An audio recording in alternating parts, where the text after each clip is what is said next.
On today's episode of the Ag Irrigation Collective, we're going to visit about spring startups on wheel line irrigation systems. Stick around.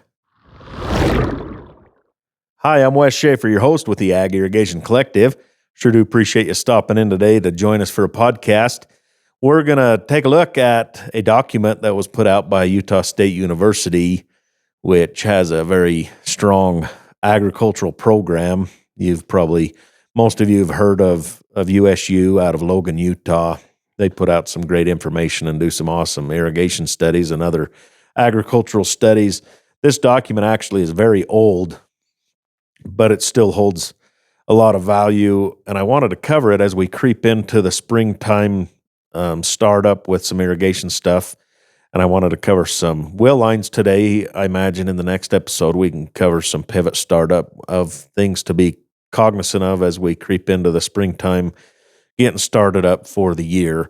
As we've discussed in past episodes, a lot of wheel lines are used in the western United States. They're not quite as readily in use in the eastern U.S., and so you may not be familiar with them if you're in the east and in other areas that do not use them. So I'm going to kind of cover what those look like and what it is. So in wheel move, and actually a wheel line, wheel move, they're called a lot of different things actually. I've heard them called a side roll, a wheel move, a wheel line.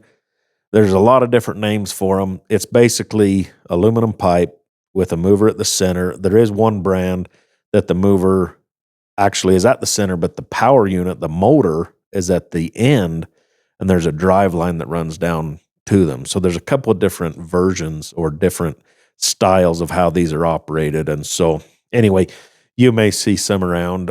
The wheel move components, though, and in this document, they call it a wheel move. The wheel move is a mechanical irrigation system that can be moved intact, meaning you don't have to take it apart as you might a hand line. And it is moved from one location in a field to another by means of an internal combustion engine. And now also there are available systems that replace the internal combustion engine with a battery-powered electric motor that then those batteries are charged with solar panel that is on top of the cover of the mover.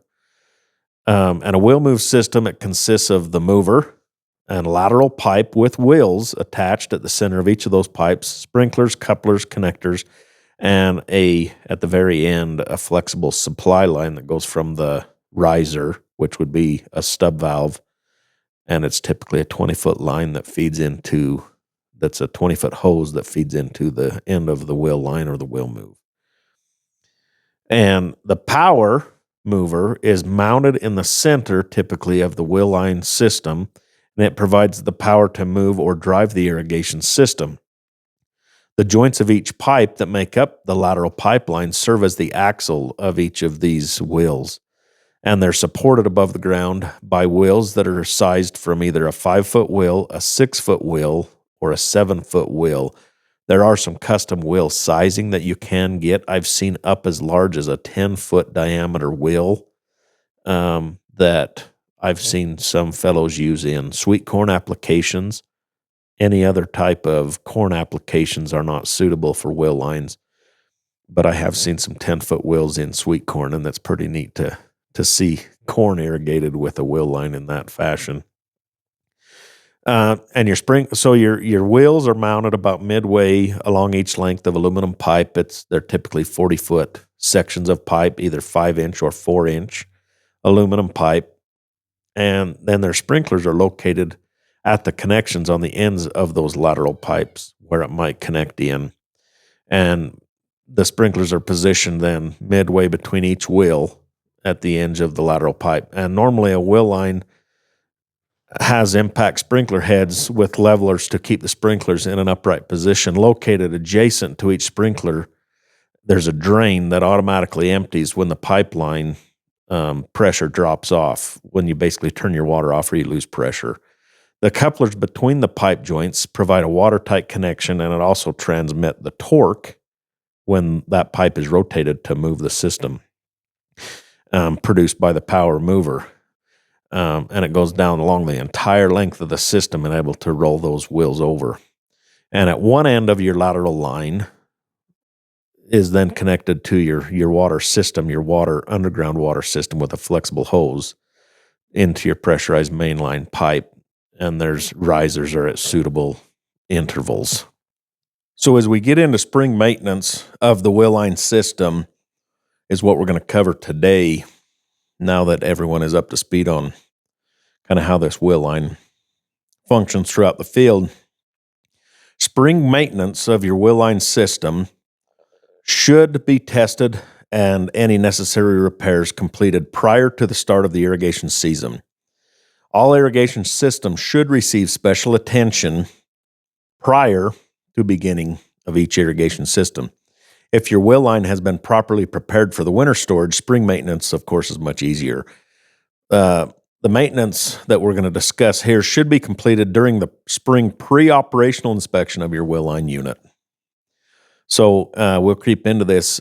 If your engine and or transmission components were removed for repair storage during the winter, they, of course, should be reinstalled, and all your gears and chains should be replaced according to the manufacturer's specifications. The chain and gears of the drive mechanism should have all dirt and debris removed, and the teeth and chains should be then lubricated at this time. And if necessary, the drive chain should be realigned and tightened or loosened if necessary. And of course, following the manufacturer's recommendations on the lubricant selection and application. You want to check your oil level in the engine crankcase and fill it as needed. You want to take special care not to overfill this. If the engine oil is dirty or it was not changed last year, now is a good time to drain your oil and replace that engine oil. You want to clean your air filter and replace it if needed, depending on your manufacturer recommendation. Normally, the air filters in these smaller engines can be cleaned and reused several times before you must replace it. Clean air filter is critical to help prolong the life of that engine. You want to remove dirt, oil, and debris from the exterior engine surfaces, paying special attention to the cooling fins, which are the surfaces near the air intake and the carburetor linkages. You also want to check your fluid reservoir of the hydraulic transmission if needed, fill it to the proper level, and if your fluid appears dirty, it also may require changing. And if there's an inline filter in the pickup line of the transmission, it also should be serviced. You want to make sure your fuel tank is free of debris and fill it with clean fuel. If the fuel tank was not emptied at the end of last season, drain the tank now and fill it with new fuel. And you want to try and use gasoline that was not left over from the previous season. Fresh gas is, of course, always best. You want to inspect the entire length of your wheel line unit, inspecting the wheels, the power mover for loose bolts, equipment wear, winter damage, which also can be caused by cattle and other livestock that you may have in the field. And of course, make those repairs as necessary. You're going to want to grease your wheel axles and your main drive hub bearings with some water-resistant multi-purpose grease. And if available, follow the manufacturer recommendations concerning the lubrication selection and application. In order to test the nozzle's connection, water must be pumped through the wheel line system. The cover of the mover should be closed before turning the irrigation water on. Of course, that's going to keep water off your engine components. And you want to check all your nozzles and impact sprinklers for any plug nozzles, mismatched sizes, breakage, corrosion, or other damage caused by wear or winter weather. You want to check your couplers and connections for leaks and do repairs and replacements early. It is a good practice to identify problem components at the end of each irrigation season and then have the replacement parts on hand for your spring installation and startup. Before testing your mover, the stakes or tie downs that anchored the irrigation system during the winter should be removed. It is a good idea to complete the majority of the maintenance activities before attempting to relocate the wheel line unit.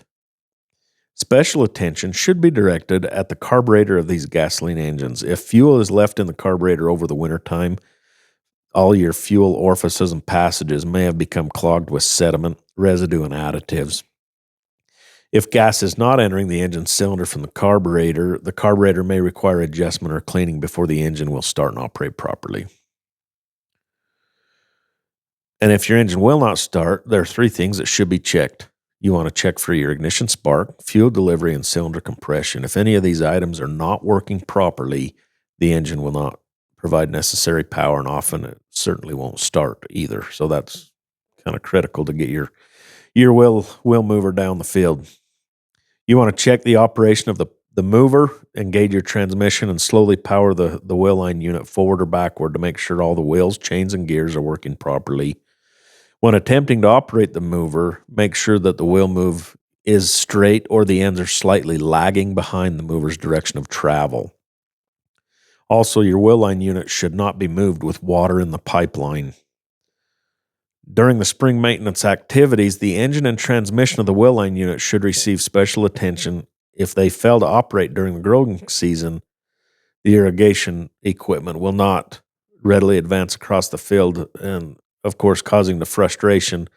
It also can contribute to some yield losses if you're unable to get irrigated in a timely fashion. So then, now that we know some spring startup procedures and some maintenance checks to look for, there's also some maintenance to be done during the season.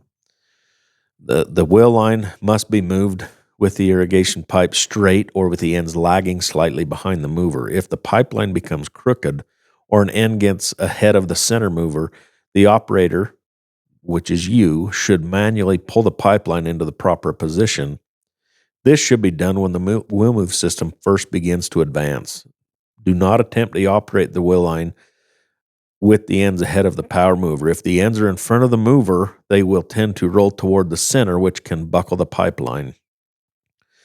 And of course, you do not want to move the unit with water in the pipeline. When there's water is turned off, of course, the drains are designed to open up, allowing the water to drain before relocating the irrigation unit. A wheel line system, specifically the pipe couplers, are not designed to carry the additional weight of the water when that torque is introduced to be moved.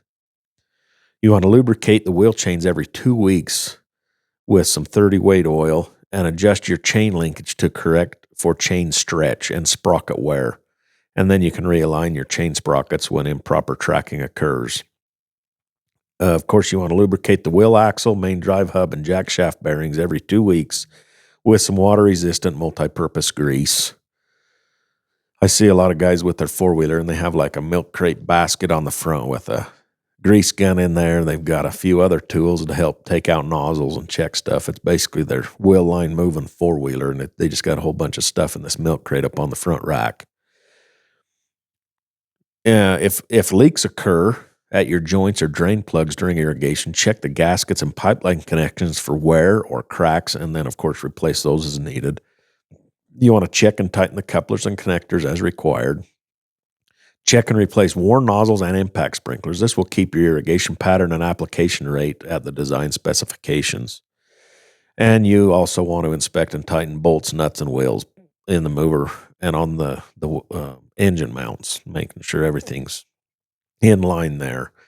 And so basically it's, somewhat of a good thing to keep an eye on everything. And as you do when you're getting in a vehicle, you kind of do a pre-trip inspection. You get on a forklift, you get on your tractor, walk around, you're checking oil. You want to do the same thing with your wheel line so you can keep it in tip-top shape so it gives you many years of trouble-free use, and there is maintenance required for that. So I thought we could add that to our lineup of podcasts here in the event that it's useful and helpful to you. I hope you find this information useful that we're putting out on podcast. And if you think your neighbors might find it helpful, share this podcast with them, and then they can refer back to it and listen to it. And it hopefully some good information for everybody to pass around. So that's going to conclude our podcast today. I sure appreciate you joining us for an episode of the Ag Irrigation Collective.